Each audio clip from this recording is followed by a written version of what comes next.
Angka kasus COVID-19 yang masih tinggi jadi alasan penjabat Wali Kota Makassar, Rudy Djamaluddin, belum akan izinkan bioskop dan juga tempat hiburan malam untuk kembali buka. Dua lokasi ini dinilai rentan jadi lokasi penularan COVID-19, apalagi keduanya jadi tempat warga berkumpul.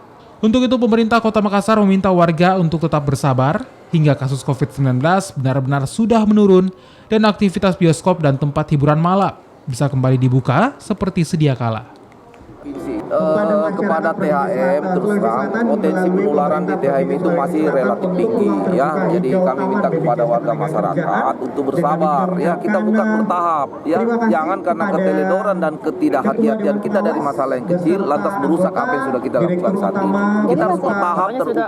Masih akan ditutup sementara dulu Pak ya? THM-nya masih akan ditutup dulu Pak ya? THM masih akan ditutup. Kita belum pernah memberikan izin untuk THM buka karena kita masih lagi memetakan bagaimana bisa yakinkan protokol kesehatan itu bisa berjalan.